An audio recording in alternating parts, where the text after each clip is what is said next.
자, 주간 사건 사고 소식을 알아보는 배상훈의 사건본부 시간입니다. 오늘도 배상훈 프로파일러 나와 계십니다. 어서 오세요. 안녕하세요. 막 경치 얘기 들으시느라고 머리 아프지 않으셨어요? 좋은 얘기 많이 들었습니다. 하긴 사건 사고 얘기보단 낫죠 그래도. 예. 자, 충격적인 사건을 이제부터 말씀드리려고 합니다. 초등학교 교직원 여자 화장실에서 초소형 몰래카메라가 발견이 됐는데 좋아, 이거 범죄죠. 그런데 범인을 잡아보니 학교의 교장 선생님이었다. 이거 저는 무슨 이 괴담도 아니고. 자, 교사용 여자 화장실에서 나왔다. 몰래카메라. 어떻게 된 사건이에요? 네, 지난 27일 날 경기도에 있는 초등학교에서 발생한 사건입니다. 네. 앞서 말씀하신 것처럼 가해자는 그 학교의 교장이었고 네. 피해자분들은 이제 그 화장실을 이용하시는 네. 여교사분이 화장실에 갔던 이상한 어떤 각 티슈라고 하죠. 네네네. 거기에 있는 근데 좀 이상해서 왜냐하면 그림에 좀 뭔가 좀 훼손이 돼 있고 네네네. 그래서 뜯어보니까 거기에 말하는 카메라가 들어가 있었다. 들어가 있었다. 오. 그래서 그걸 보고 이제 불이 나게 네. 다른 분들한테 알려서 밝혀진 사건입니다. 네. 자, 결론을 미리 말씀드리긴 했습니다만 한번 이제 그 당시로 돌아가 보면 이 선생님들은 얼마나 놀랐을까 싶고, 그리고 당연히 몰카를 가지고 교무실로 가서 문제 제기하고 범인을 잡아야만 한다. 그런 얘기를 하셨을 텐데, 그럼 이제 쭉 보고 라인을 따라가 보면 교장 선생님이 제일 위에 있잖아요. 예, 최종 관리자니까요. 예. 그런데 당시에 교장의 이후 행동이 수상했다고 하는데 어떤 행동을 보였어요? 글쎄 이제 당시의 말을 보면 적극적으로 네. 신고를 말리고. 적극적으로 신고를 말리고. 예. 말린 이유가 처음에는 이 학교에 여러 가지 문제가 외부로 알려지는 것. 두 번째는 만약에 범인이 학생일 경우 어떻게 할 것이냐라고 하는 식으로 네. 일종의 강권하다시피 저 신고를 말려서 당일날은 못했다고 합니다. 당일날. 그러니까 교장 선생님 이런 큰일이 났는데 당연히 신고해서 범인을 잡아야 합니다. 그랬더니 교장 선생님이 신고 안 됩니다. 자, 우선 우리 학교의 외부의 명예가 예, 그렇죠. 먹칠이 될 수 있습니다. 두 번째로 이 범인이 만약 학생이라면 이거 어떻게 할 겁니까? 교육적인 고민도 해봅시다. 이런 이제 이 방어 논리를 펴면서 신고를 막았다. 그럼에도 그 다음에 네. 그 선생님들이 아까 당일에는 못했지만 예. 근데 그 다음 날 이건 안 된다 해갖고 그 다음 날 오전에 신고가 돼서 바로 경찰이 출동해서 네. 범죄를 인지하고 앞서 말씀드린 것처럼 이 범인을 확인한 작업이 들어갔습니다. 그런데 이게 참 궁금한 대목인데, 잡고 보니 범인은 교장이었다. 이게 영화로 치면 대반전 아니겠습니까? 그렇죠. 스토리에. 어떻게 범인을 밝혀낸 거예요? 이거는 이제 이런 종류의 범죄자들이 가지고 있는 독특한 특성 때문에 나타나는 네. 건데요. 적극적으로 본인의 결백을 강조합니다.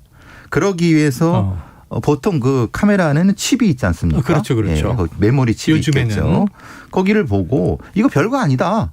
내가 확인해 주겠다라고 해서 자신의 컴퓨터에 이 칩을 리더기라고 하죠.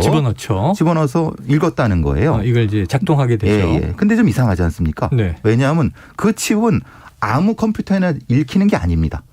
고유의 그 프로그램이 있어야 됩니다. 그 회사에서 소프트웨어가 깔려 있어야 되는 거죠. 그 카메라 회사나 칩의 회사에서 제공하는 것이 있어야 되는 거예요. 그러니까 이전에 선생님들도 이걸 확인해 보려고 본인들의 컴퓨터를 했는데 안 열렸다는 거예요. 맞지 않았던 거죠. 왜냐하면 상품화된 프로그램이 없으니까. 네네.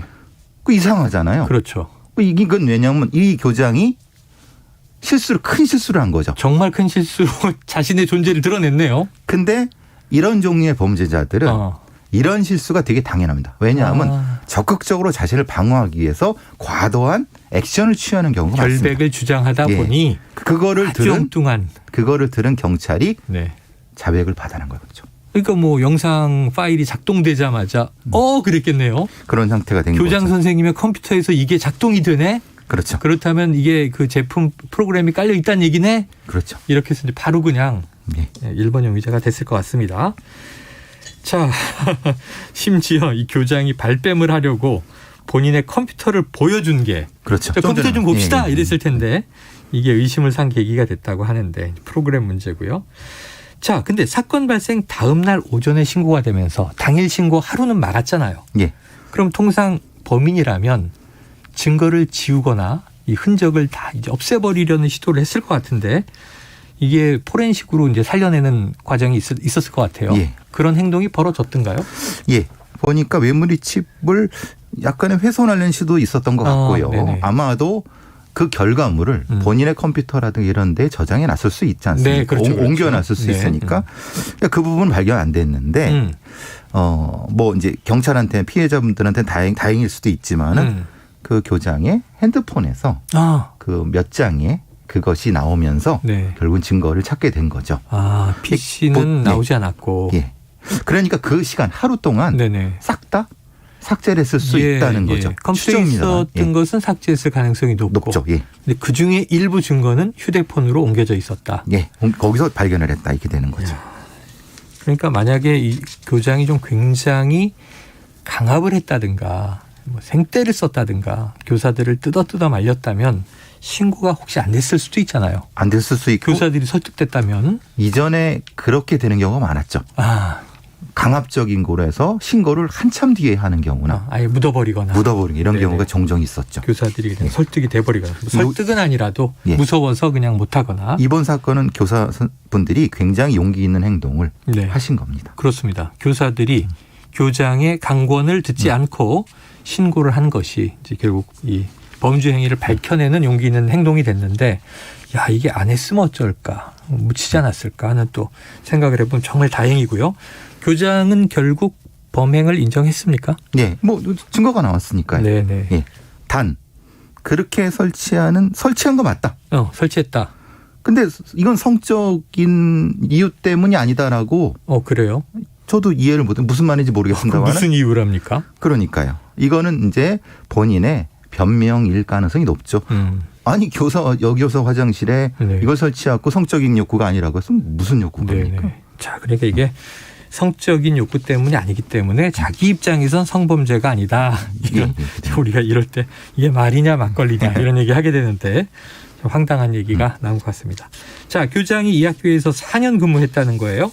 또 이 전 학교에서도 4년 동안 교장을 하고 이제 정근을 온 것인데 자, 조심스럽지만 적발된 게 처음일 뿐이지 이전에도 유사범죄가 있었을 가능성, 추가 범죄 가능성 어떻게 보세요? 전문가로서. 이제 교장 선생님이 되는 과정이 엘리트 교장이라는 표현을 좀 쓰는데 저는 뭐 그걸 좀 좋아하지 않지만 장학사를 하시고 교장이 되시는 경우가 있고요. 교육청에 가서. 평교사, 교감을 하시고 올라가시는 경우도 있는데 이분은 소위 말하는 장학사를 매년 하시고 하신 분이죠. 엘리트 교장이네요. 예, 그러고 그리고 경기도 지역에서는 상당히 신망이 있는 분이 있는 것 같아요. 그러니까 이전의 학교에서도 4년을 근무하고 여기도 4년이라고 하면은 지금 이게 여기서만 끝났을 가능성이 있느냐. 그 이전에도 있었지 않느냐. 그래서 지금 경기도 교육청이 발칵 뒤집힌 이유가 이분이 이 사람이 이전에 근무했던 데를 다 찾아봐야 되는 거 아니냐. 이렇게 되는 거죠. 야, 이게 충격적인 게 이게 또 반전이에요. 평소에 굉장히 존경받는 교장 선생님으로 평판이 나 있었다. 신망이 두터웠다. 그럼 프로파일러시니까 이게 좀 전 납득이 안 되는데 그렇게 사회적인 어떤 자기의 위치를 쌓아온 사람이 왜 자기 인생을 다 걸고 이런 짓을 하는 거예요? 그럴 만한 대접을 받을 수 있다라는 심리가 가장 강합니다.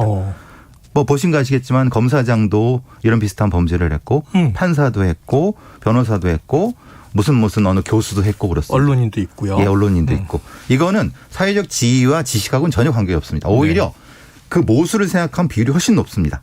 그건 뭐냐면 이것은 일종의 지배욕과 소유욕이 가미된 부분이라고 얘기를 합니다. 나는 이 정도로 해도 안 걸릴 거야 라고 하는 자신감, 자만심이 이런 부분 쪽으로 과잉화됐을 가능성. 그래서 이런 경우는 사실 선택적인 성왜곡 증상일 가능성이 높다는 거죠. 자, 교사단체는 영구 퇴출 성명을 냈고요. 자, 이 정도면 이제 파면을 예상하게 되는데 이게 어떻게 좀 징계, 처리, 처벌 어떻게 되고 있어요? 당연히 이것은 지금 일단 형사처벌을 먼저 해야 되고 형사처벌 해야 되고 교육청에서 당연히 징계가 두 가지 동시에 들어가야 되겠죠. 그러니까 형사 재판에 따른 유죄 양형에 따라서 교육청의 징계가 들어갈 것이다. 어떻게 해결할 수 있겠습니까? 계속 반복되는 것 같은 범죄인데. 몰래카메라에 이제 여러 가지면서 변형 카메라 방지법도 지금 나와 있고요. 네. 제가 보기에는 근데 보통 많은 거는 휴대폰으로 네. 이루어진 게 제일 많거든요. 휴대폰 자체 어플에 강제 어플 같은 거. 특정한 공간. 예. 예를 들면 화장실이라든가 아니면 교실 같은 데에 카메라를 작동시켰을 때 소리가 나는 이런 형태의 안전 세이프 존 같은 게 필요하지 좋네요. 않을까. 여러 가지 지금 대안이 나와야 됩니다. 앞으로는 기술적으로 가능할 것 같습니다. 1930님 다른 곳도 아니고 학생들을 가르치는 학교에서 이런 일이 일어나니 참 답답합니다. 앞으로 이런 일이 일어나지 않도록 엄중하게 처벌해야 합니다. 자, 오늘도 배상훈 프로파일러와 사건본부 함께했습니다. 오늘 고맙습니다. 감사합니다.